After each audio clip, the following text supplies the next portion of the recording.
Gaslighting is an insidious form of manipulation and psychological control. Victims of gaslighting are deliberately and systematically fed false information that leads them to question what they know to be true, often even about themselves. They may end up doubting their own memory, their own perception, even their own sanity. Over time, a gaslighter's manipulation can grow more complex and more potent, making it increasingly difficult for the victim to see the truth. And ladies and gentlemen, in this particular equation, we are the victim. Why are we still doing this? I don't know. I don't get it. I personally think it's very dumb. And I also personally am about just, I don't know. I think I'm just Kasey Dunn with it. You are Locked On Oklahoma State, your daily podcast on the Oklahoma State Cowboys. Part of the Locked On Podcast Network. Your team every day.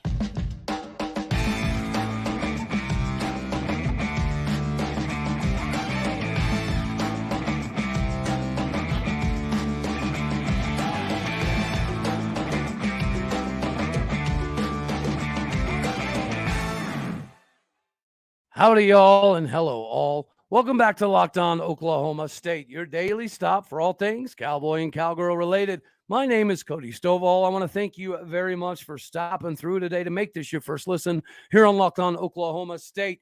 You can find me on Twitter at Aldeo State. We are available on all of your podcasting platforms as well as YouTube. Go ahead, hit the like, hit the subscribe, hit the bell notification, ringy-dingy thingy, my hobby, so that way you can be updated whenever we drop new content. So we do have a lot of stuff coming up. But today, obviously, I wanted to focus on this incessant need that it appears we have to blow smoke up the wazoos of everybody in the fan base.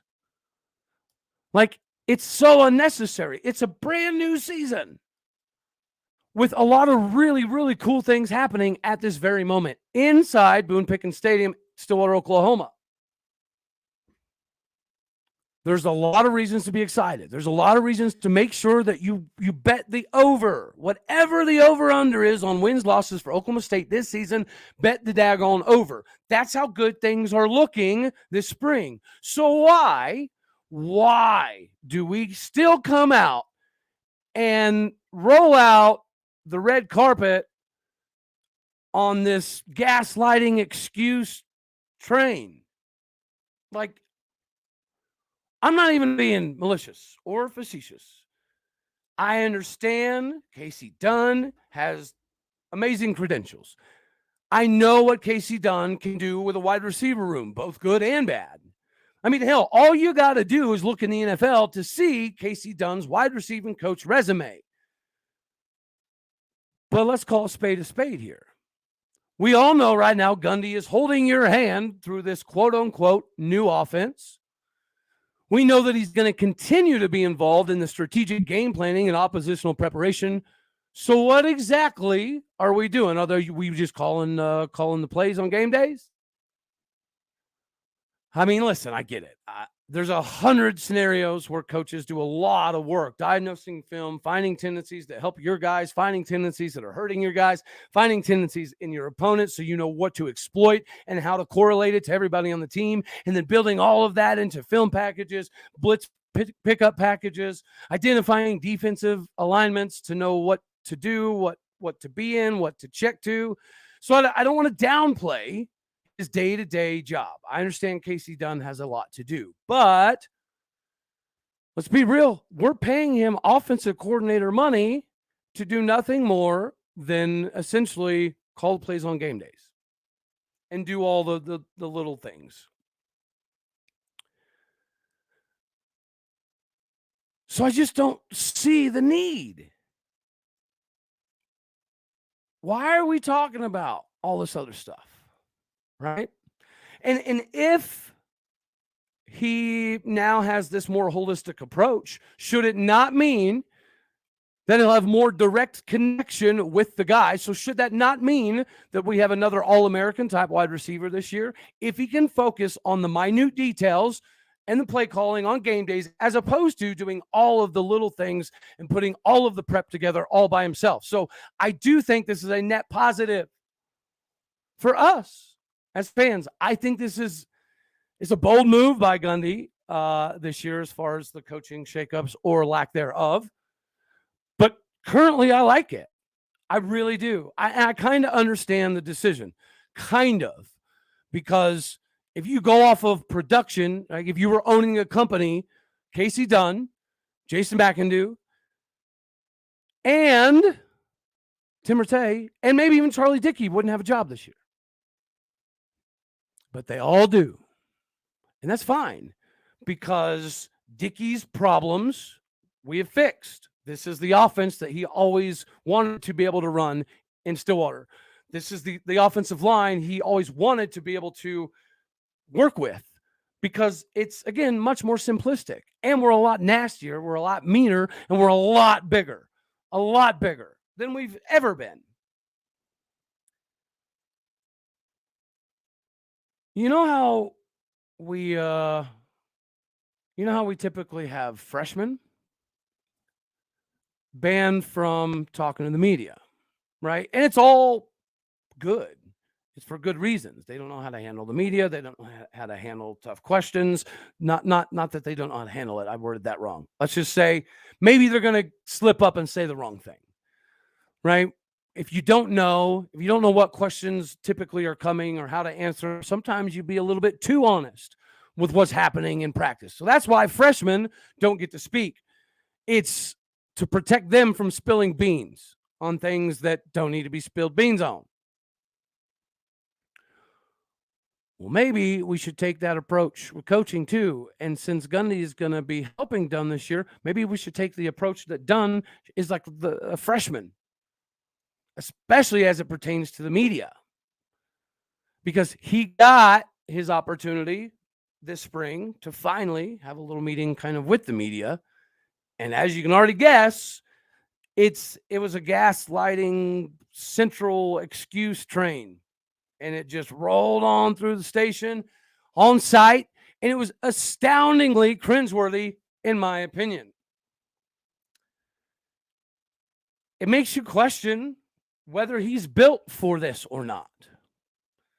Well, he could probably do himself some favors by getting himself hooked up with Built Bar, as can you.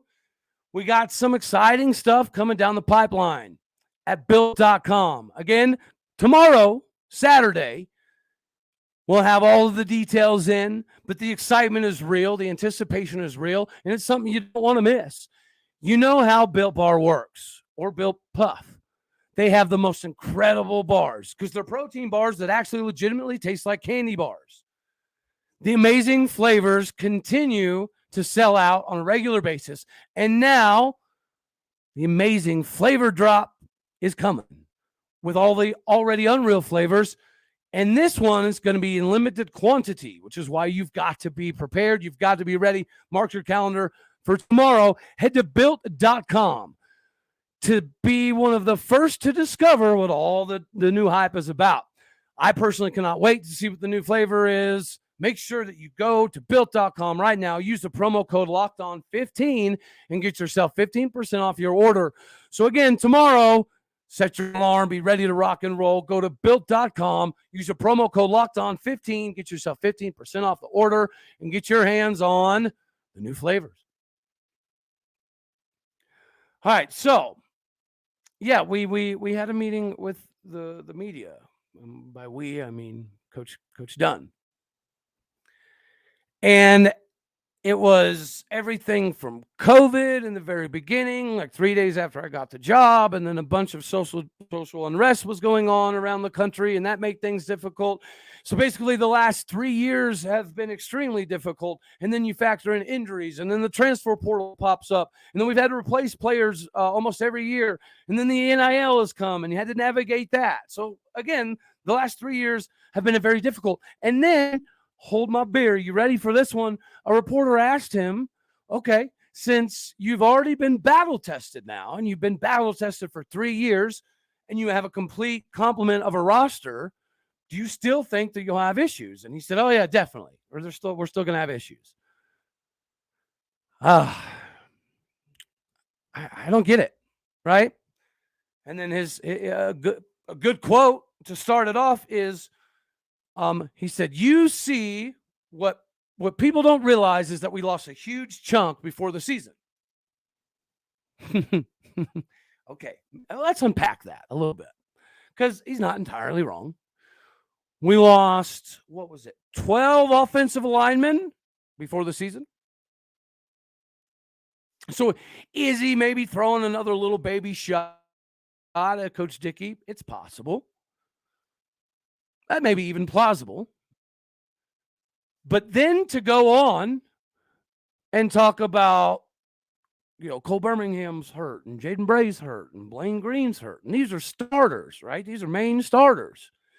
He said it's like taking Larry Bird and Magic Johnson off of your team.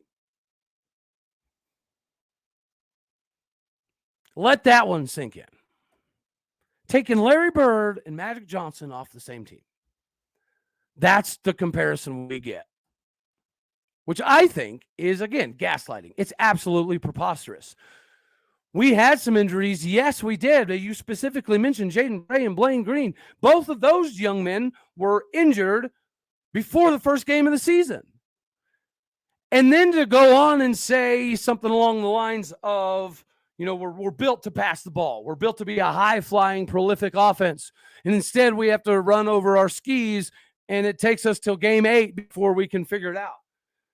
These are things that you probably should not be talking about, my guy.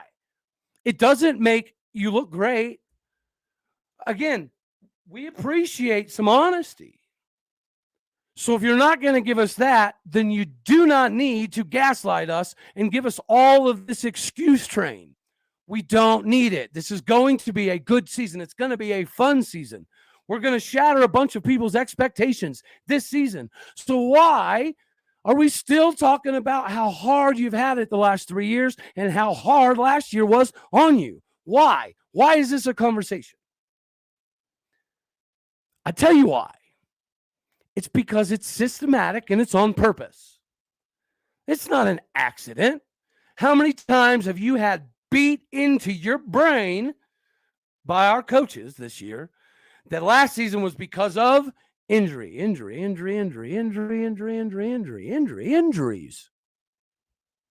Injuries happen every minute, every second, every day, at every college across the United States of America. When you have the body by glass and you have the depth that we had, there is no excuse for the season. Stop trying to tell us that everything fell apart at the seams because of injuries. We know that's not true. Injuries play an integral role for anybody, any sport, anytime, anywhere. So I'm not naive to the fact that injuries do play a significant part in when things go backwards.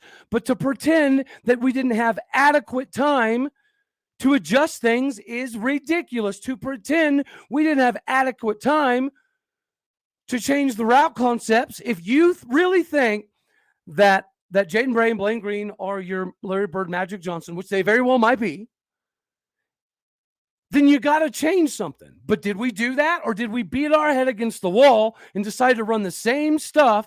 And maybe it was we had it prepared and now we're not prepared, so maybe we should re-prepare. It wasn't that. It was, we're prepared. Who cares if those guys are gone? We're still prepared. Oh, crap. We're not very prepared, are we? That's what happened. And it didn't just happen because of injuries. Part of the injuries was potentially from the way that we handle injuries. I don't know. That could be a part of the equation, too, that nobody seems to want to talk about. Go ask Trace Ford. He'll tell you. It's just, I hate that we have so much awesome, positive stuff happening. And yet, Kasey Dunn feels like he needs to talk about how hard life is. It's how difficult. It's so difficult. I don't buy it. Stop lying to us. It's unnecessary. Last season was last season. Whatever happened, happened. Cool. Great. We know what to fix. We know how to fix it. From what I'm hearing, at least from Gundy's side of things, a lot of those instances are being fixed at this very moment. Things look much, much, much, much, much better than last spring. So let's instead talk about how awesome this is instead of how terrible that was. This building yourself blocks of excuses, it's just, it's for the flipping birds. I can't do it. Yeah. We let 12 all offensive linemen go. That made rotation difficult for getting prepared. Okay, say that. Stop feeding us this horse piss. I'll be on another podcast with another show this evening to kind of dispel some of the myths about what's going on with Gundy and Caleb Etienne and some of that fun jazz. And we're also going to be talking about, right, people have this crazy wild notion that we lost so much of a roster that we're going to be absolutely atrocious. I think it's kind of a good thing that people are underestimating us this much. Me specifically, personally, I like money. I like to make money. So the more people doubt us this season with what I'm seeing, it's going to be great. So again, let's talk about all the cool stuff happening. Let's talk about how, Jaden Bray legitimately could be our Des Bryant, our Justin Blackman, our Tylan Wallace. He could be that guy. Should be that guy. Looks like he will be that guy if he can stay healthy. We're not necessarily better at wide receiver, which he said. I disagree with that. We're not better. But I will say that we're legitimately much better off than I thought we would be. We're not going to miss much of a beat at wide receiver. And we're not going to need to either, right? We're not going to be in a situation where we're running a bunch of 4 or 5 wide stuff. It's not necessary this year. So if you take everything into context, I just think we should be focused on the positive side of stuff if you're going to lie to us. If you're going to be transparent, great, cool, we'll listen. But if not, we don't need the bull honky meter going off all the time. Or just don't talk to reporters. If you are just so compelled to mouth vomit, then just don't meet with reporters, man. I mean, it ain't that daggone hard. There's just so much great stuff. Heck, even the wide receiver position. We could talk about somebody like an Arlen Bruce. I've heard him be compared to John Paul Richardson. I don't see that at all. JPR was more of like a possession slot receiver type of guy. Sure hands, ran crisp routes. He was pretty fast, but he wasn't going to wiggle and shimmy and shake his way all over the field during the route concepts. He does. Arlen Bruce. So think more of a Josh Cooper, more of a David Glidden type, right? And Brendan Presley continues to quietly keep doing his thing. Matter of fact, he's bailed Alan Bowman out, honestly, on multiple occasions. Some funky looking passes, not necessarily terrible, but his catch radius and his body positioning is insane. Brendan Presley has acrobatic abilities with his body. We could talk about that and how often he's helping out in the bailing out of people. I mean, heck, we could be talking about the fact that, yes, you're ready to hear this right. Gunnar Gundy and Jaden Nixon have been the biggest surprises of the spring. Gunnar Gundy, again, it's got to take it into context because of sample size, but the dude got released from the shoulder surgery and everything just a few weeks ago. And he has thrown several touchdowns over and over again. Now, could that be because Jazon's dribbling? Is that flipping good? Yes. Could that be because Leon Johnson III has that amount of catch radius as well, but with a big body? Yes. Does it mean that Shetron could potentially be the All-American type that we think he could be? Yes. But Jaden Nixon has been killing it. He has been the most consistent of the running backs every single day. He keeps busting long ones. His hands out of the backfield are really good. He's got a good connection with multiple dudes. Gunnar Gundy is he's killing it right now. You think what you want. I'm sure I'm going to catch a little bit of flack for that, but It is what it is. People will inevitably eventually see, I guess, right? We're deeper at quarterback right now than we've been since what? Mason Rudolph, J.W. Walsh, Clint Shelf, and Taylor Cornelius were all on the roster at the same time. So think of a Clint Shelf, J.W. Walsh, that style of system, right? Maybe some diamondback formation, some true fullback, with significantly better talent around him. Now, I know they had some pretty phenomenal wide receivers, but the defense back then was not as good as the talent we have right now. Wide receiver, again, you're not going to see a big drop-off. We lost some talent last year. We didn't get better per se, but we're not going to fall off like people think we are. Yet instead, we hear some of this nonsense about what went wrong and why life's so hard. I'm tired of it. I mean, let me know down in the comments, everybody. I mean, you let me know. And you guys, we had that big Monday. It got wild. It got wacky. I tweeted about it. We talked about it a little bit on one of the shows, but it just got super chippy. And that seems to be a theme that's going all across the board. And it's a theme that starts with people like Justin Kirkland, right? Like Xavier Benson. Everybody knows Kendall Daniels. Everybody knows Kendall Daniels is that NFL-ready guy right now. Everybody knows Ollie Gordon is going to be a massive problem to deal with. But Jaden Nixon started the damn thing with a massive touchdown run. And then, Alan Bowman, it's still I don't know, catch-22. A lot of beauty, a lot of turnovers. It is what it is. And then my main man, Gunnar, bro, he steps in and he launches a bomb to Jaden Bray, and then he throws another touchdown to Blaine Green in the red zone on this little kind of corner route. And yeah, Bowman, he threw a touchdown as well, right? He hit one of our tight ends, Quentin Stewart.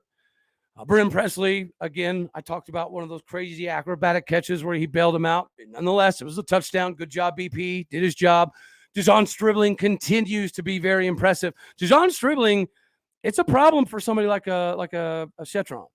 Talon Shetron is as advertised, but you're seeing a lot more playing time out of some of these other guys and at least getting the ball.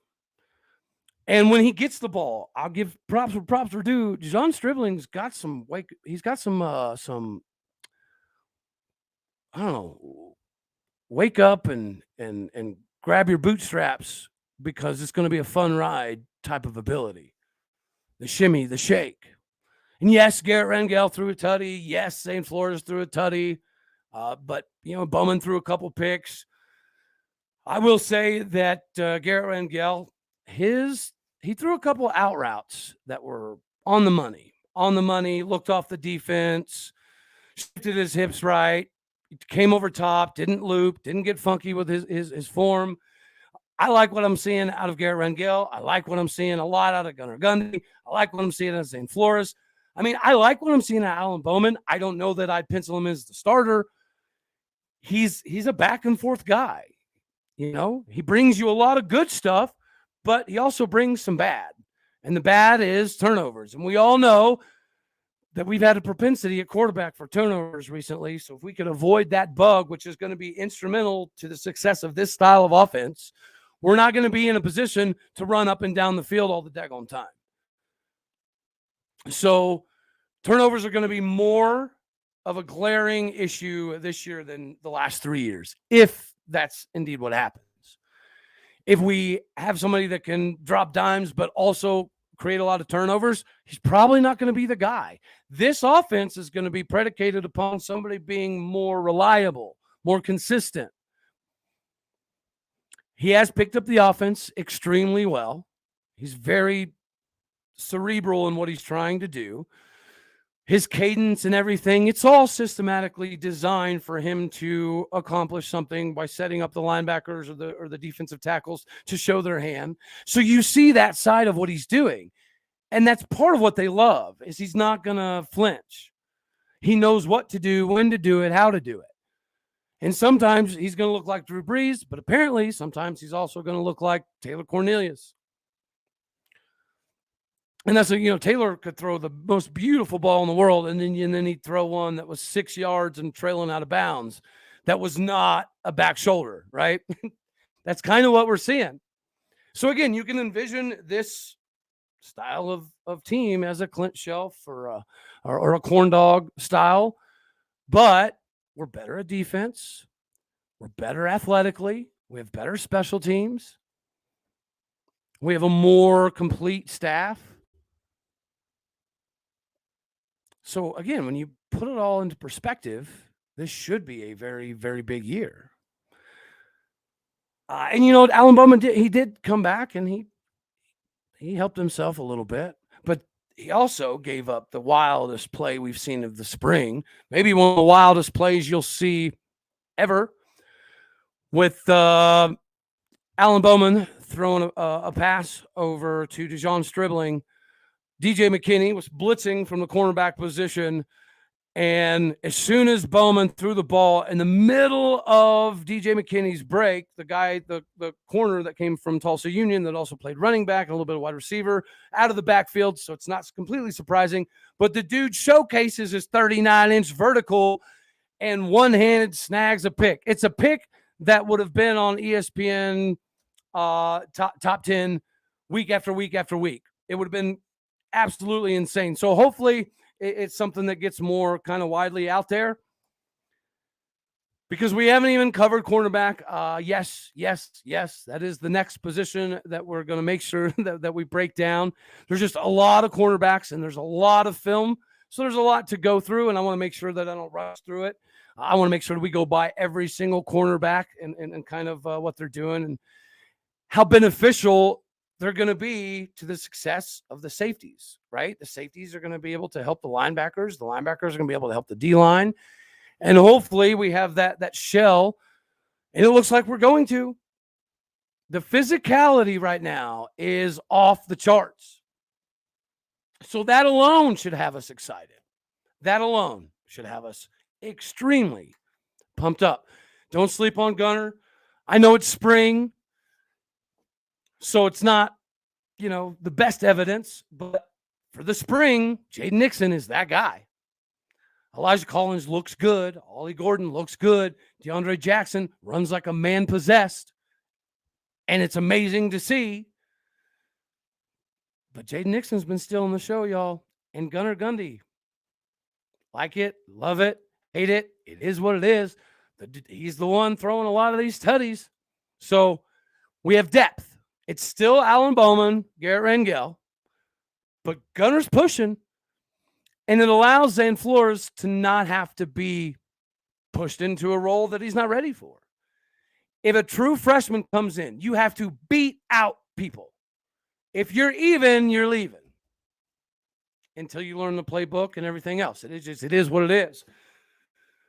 But as much as I think Garret Rangel has the opportunity to pass Alan Bowman, right now it looks like Gunnar Gundy has the opportunity to maybe pass somebody too. And he's doing it with the ones and the twos and the threes. It's not a one-off. Gunnar looks good, but so does Zane, so does Garrett, and at times Alan looks like, the guy we want him to. So I'm going to keep saying it till the odds come out. Bet the over, bet the over, bet the over. All right, y'all. As always, I love you. God bless you. Go Pokes. And until next time, later.